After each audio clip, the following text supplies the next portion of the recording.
Hello, আসসালামু আলাইকুম। আমাদের মিনি রাইস কুকারটা আবার অ্যাভেলেবেল হয়েছে। এটা ৩টা কালার পাবেন, হলুদ, সবুজ এবং পিঙ্ক কালার।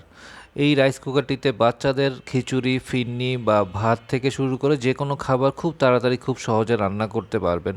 এটা খুবই লাইট ওয়েট, যে কোনো জায়গায় আপনি ট্রাভেল করার জন্য এটাকে ক্যারি করতে পারবেন। এছাড়াও যারা হোস্টেলে থাকেন আপু বা ভাইয়েরা একজনের রান্না করতে পারবেন খুব সহজে খুব তাড়াতাড়ি। ভাত থেকে শুরু করে যে কোনো খাবার এটাতে রান্না করা যায়। ভাত, সবজি, যে কোনো খাবার বলেন, যে কোনো কিছুই রান্না করতে পারবেন একজনের জন্য। তো এইটার একটু ডিটেলসটা আমি দেখাই দিচ্ছি। এইটা হচ্ছে ঢাকনাটা গেল। এইটার পরেরটা হচ্ছে প্লাস্টিকের স্টিম পট। এই স্টিম পটে আপনি যে কোনো কিছু সিদ্ধ করতে পারবেন, ডিম থেকে শুরু করে ডিম, আলু, মোমো বা ভাপা পিঠা রান্না করতে পারবেন। এইটা প্লাগ, এইটার দুইটা। এটা হচ্ছে মূলত পটটা, এটা অন অফ সুইচ, অন এবং অফ সুইচ, আর কোনো সুইচ এখানে নাই। এইটাকে এইখানে হচ্ছে প্লাগ ইন করতে হবে।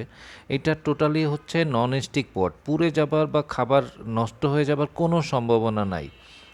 তো আপনাদের যে আর যে কয়টা লাগবে আমাদের ইনবক্স করবেন। ইনবক্সে আপনার নাম, ঠিকানা এবং ফোন নাম্বার দিয়ে দিলে আপনার অ্যাড্রেস অনুযায়ী আমরা অর্ডার কনফার্ম করে আপনাদের ঠিকানায় পাঠিয়ে দিব। তো সবাই ভালো থাকবেন, সুস্থ থাকবেন। আল্লাহ হাফেজ, আসসালামু আলাইকুম।